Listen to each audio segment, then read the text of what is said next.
you will see aids and assistant devices. You'll see you'll see things out there that may be new to you or novel to you if you haven't been in this world for any length of time.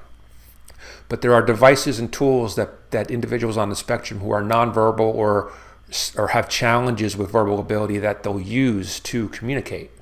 A lot of times there's called a PEC system, where there'll be a card or laminated cards, and they can point to there's pictures on the cards, and they can use these and flip through these things and point to pictures on a paper and actually communicate that they're in pain or they're hungry or they want to go somewhere, and they get very, very good and very quick at doing this, at tapping on these pictures to express something.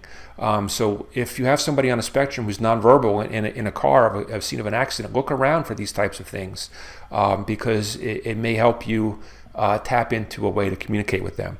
A lot of times now there's apps on their phone to communicate. There are these tablets, and there's actually devices specifically for this called assistive communication devices, where they can tap on these pictures and communicate in that way, all without using their voice. Okay, so look for these types of devices and these things to help them. If you're in a pinch and you're giving commands or asking questions and you're not getting any kind of response, it may be as simple as handing them a pen and a paper and asking them to write their name. All right, write down your name and address, write down what hurts. They may not be able to respond to you verbally, but they may be able to write it in some way.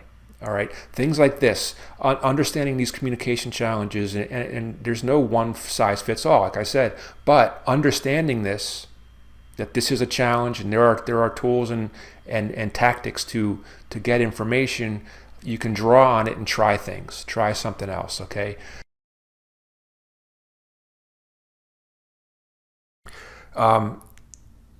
It's an example of how our guys learn. That when we taught Eric how to talk, it was very, very rote. You hear something, you repeat something.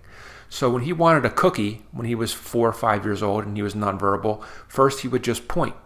Then we would overlay, okay, you point and you grunt. Then we would start to teach him the actual physical mechanism of saying the k sound, and he would point and say k, and then we'd load in cookie. And then we would add on to that over years, I want a cookie. Okay, now he's at a point when he's turning 17 where it's, Dad, I'm hungry, can I have a cookie, please?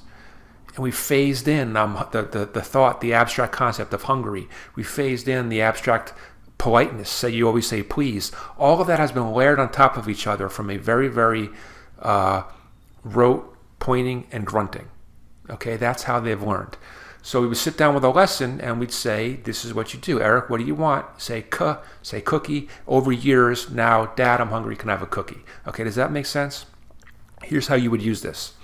If you understand that's how our guys learn. Let's say you have an individual who's found in a mall, in a shopping mall. They have no ID on them. They're nonverbal. Nobody knows where they belong, where their parents are. He's been here for hours. We don't know how to help him, and it's your show. You got to go and decide how to help them. Find out where they live and get them home to mom, okay? To this day, my son, he's come a long way in his ability to communicate and express himself. And as a dad and a cop, I have from a very early age taught him his address. Your address is 196 Cannonball Drive, Tinton Falls, New Jersey, 07712. That's your address. And we sat him down and we taught him that when somebody says, what's your address, this is the answer. 196 Cannonball Drive, Tinton Falls, New Jersey, 07712. Okay? He didn't understand what it meant at first. He was just repeating what Dad told him to say, the words, the sounds, when he received this question. What's your address? Boom. 196 Cannonball Drive, Tinton Falls, New Jersey, 07712. That's all I needed at first. Okay, I needed him to understand what his address was. Then we phase in his phone number, and we phase in mom and dad's name and things like that. But at first, it was just rote repetition. Okay?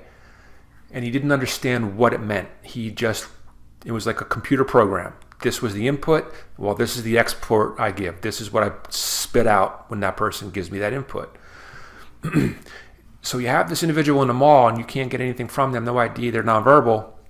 if you go back to the way they are taught, to this day, if I ask my son, where do you live? He'll say, over there. Where do you live, Eric? Over there. We could be in Nebraska, 2,000 miles away. If you say, where do you live? He'll say, over there. It gets you nothing. It gets you nothing. Okay? So if you have this individual who's not verbal and can't communicate, if you're nimble and you try different angles, if you can get to the way, into the exact words they were taught, I guarantee you that individual, if they're surviving in this world for a number of years, where they're 10, 12, 15 years old, somebody at some point, whether it's a teacher, a parent, or somebody, has taught them their street address. Okay? But they may not be answering to where do you live, because it wasn't the precise input they were taught. So where do you live? Over there. It doesn't help.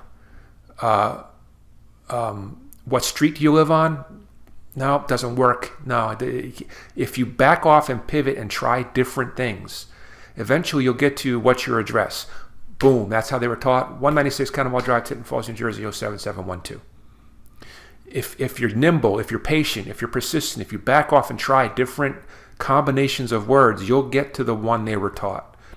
I hope that makes sense. Okay, so just be patient and try different things. And try this. If you have nothing, if you can't get anything, give them a pad and paper, say, can you write it? If that doesn't work, a lot of times what you can do is say, take their hand and say, can you bring me to your house? They'll walk you right there. Okay?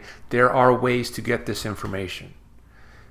You just can't give up and write it off as they're nonverbal and, oh, now what do we do? No, there's a way to communicate. There's a way to get the information. Okay? You just have to be patient and try different things. I hope I expressed that in a way that you understand.